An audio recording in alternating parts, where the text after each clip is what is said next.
Ngomong-ngomong pasti kalian setuju kalau grup keluarga adalah sumber dari hoaks paling menyeramkan. Pasti ada saja om kita yang mengirim berita hoaks kayak seorang bocah mati mengenaskan, keluar darah dari 5 panca indera setelah makan indomie dengan coklat. Tunggu, 5 panca indera termasuk kulit. Jadi kayak keringet darah gitu. Serem juga sih.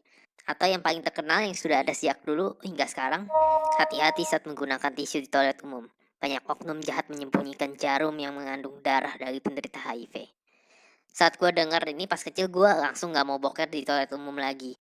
Padahal di udara virus HIV akan mati. Jadi kemungkinan kenanya bakal kecil sekali.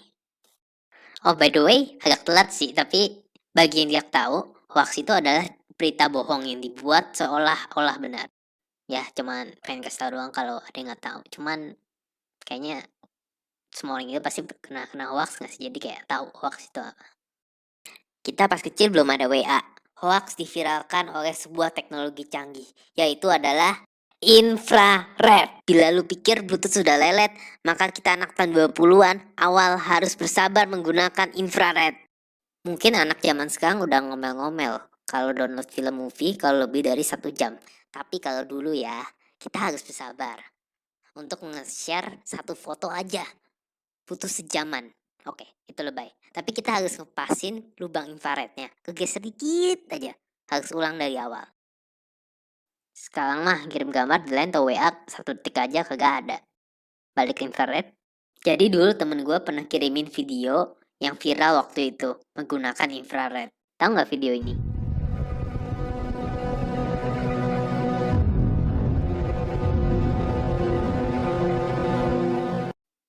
Lalu video itu ditontonkan pada gue pas masih kecil. Dan mereka mengatakan anak yang durhaka dikutuk menjadi momok yang mengerikan. Dan gue percaya. Padahal itu jelas ikan pari. Ikan pari mempunyai muka kayak orang di bawahnya. Agak lucu sih sebenarnya.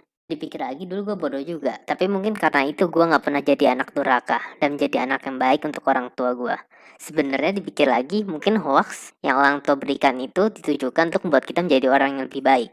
Kayak gak boleh makan indomie dan coklat bersamaan agar tidak gendut. Salah satu hoax terkenal yang mendunia itu gambar ini. Jenazah monyet duyung ini menggemparkan dunia pada tahun 1842. Padahal ini cuman kayak monyet dan ikan dijahit gitu doang oleh PT Barnum. Ya weh, PT Barnum yang itu. Yang kalau nonton The Greatest Showman, yang dimainin Hugh Jackman, yang karismatik dan baik, itu sebenarnya persebar hoax terbesar di dunia. Bahkan yang bikin aja itu sebenarnya bukan si Barnumnya. Dia cuma beli monyet duyung itu dari museum yang berpikir itu duyung beneran. Ada beberapa gambar hoax lain lagi yang dulu terkenal, tapi gue tidak pernah melihatnya. Kecuali foto ini. Tapi gue nggak ketipu karena saat itu gue udah SMP dan berpikir itu hanya editan saja. Berarti gue anaknya pinter juga ya. Selain foto atau video pas kecil, temen gue pernah nyebar juga hoax dari mulut ke mulut. Temen gue ngomong kalau patung pancoran yang di Jakarta itu nunjuk ke arah harta dari Soekarno. Dan gue berpikir, keren juga, kayak kartun Jepang yang gue tonton. Sini gue beritahu tips untuk mengetahui apakah informasi yang Anda terima hoax atau bukan. Pertama, pastikan sumber informasi. Kalau sumbernya bukan dari narasi terpercaya ya udah tinggalin aja. Kedua, minta diviralkan. Biasanya tuh ya kalau hoax entah kenapa pengen banget diviralkan, kayak tolong share dong ini untuk membantu keluarga Anda, atau tolong dong share ini untuk menyelamatkan keluarga Anda. Ketiga, semua sumber berita dari Ommu. Kadang gue berpikir kenapa orang suka banget nyebar berita hoax. Maksudnya bukan orang yang ketipu hoax dan ngirim lagi hoax tersebut, tapi kayak maksudnya orang pertama yang bikin hoax. Mungkin karena mereka senang melihat berita palsu masuk ke TV atau koran. Atau mungkin mereka typo saat ngasih berita ke orang lain.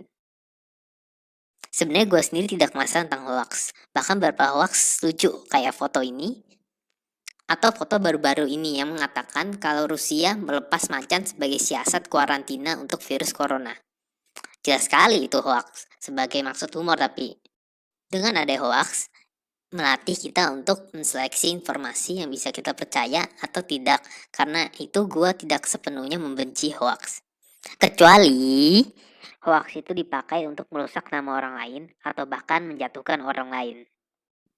Tanpa memberi contoh, ini adalah hal yang paling sering terjadi di Indonesia. Hoax yang tidak tahu batas canda dan membuat orang Indonesia khawatir. Karena itu sebaiknya kita harus hati-hati dalam memilih dan menyebarkan berita. Dan jangan langsung percaya akan berita yang diberikan pada kita. Bila ada teman kalian yang percaya hoaks, yang jelas kelihatan banget bohong, maka datanglah ke mereka. Tepuk pundak dia dan katakan, idiot.